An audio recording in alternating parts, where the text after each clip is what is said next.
മുടിമേലെ മണം പരത്തണം മലയാളക്കരയിളക്കണം വിളമ്പാനായില നിരത്തുന്ന മുരുകിവാ മിനുങ്ങിവാ.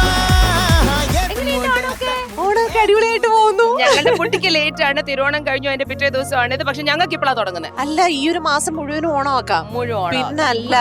ഹലോ, ഞങ്ങളുടെ ഈ സരഗമപ്പ തുടങ്ങിയ മുതൽ കണ്ടോ? ഞാൻ പ്രൊമോ കണ്ടു, ഫുൾ എപ്പിസോഡായിട്ട് കാണാൻ പറ്റിയില്ല. പക്ഷേ സരിഗമപ്പയുടെ വലിയൊരു ഫാൻ എന്റെ വീട്ടിലുണ്ട്. ആരാ? എന്റെ മമ്മി. റിയലി മമ്മി ഇന്ന് ഞാൻ സരിഗമപ്പയുടെ ഷൂട്ട് പോവാണെന്നൊക്കെ പറയുമ്പോ, എടി ഞാനതിന്റെ എപ്പിസോഡ് കണ്ടു, ഇന്നലെയും മിനിഞ്ഞാന്നൊക്കെയുള്ള എപ്പിസോഡൊക്കെ കണ്ടു, നല്ല രസമുണ്ട്, കുറേ നല്ല അടിപൊളി പാട്ട് പാടുന്ന പിള്ളേരൊക്കെ ഉണ്ട്, പിന്നെ നല്ലൊരു ഷോ ആയിട്ട് തോന്നി, നല്ല കാണാനും എല്ലാരും നല്ല രസമുണ്ട്, എസ്പെഷ്യലി സുജാത ചേച്ചി സാരി ഉടുത്ത് സുന്ദരിയായിട്ടുണ്ടെന്ന് പ്രത്യേകം പറഞ്ഞു. തിളങ്ങിയിരിക്കുക നമ്മുടെ സുജാത ചേച്ചി. താങ്ക് യു അമ്മയടുത്ത് പ്രത്യേകിച്ച് ഞങ്ങളെ പറ്റി ഒന്നും പറഞ്ഞില്ല.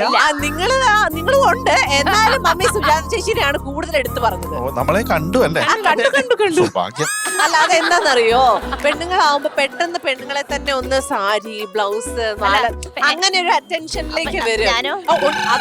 അതും പറഞ്ഞു പെണ്ണുങ്ങളായെന്ന് പറഞ്ഞപ്പോ രഞ്ജിനി, അവര് പെണ്ണുങ്ങളെ പറ്റിയല്ലേ സംസാരിക്കുന്നത്? I feel insulted. Oh no.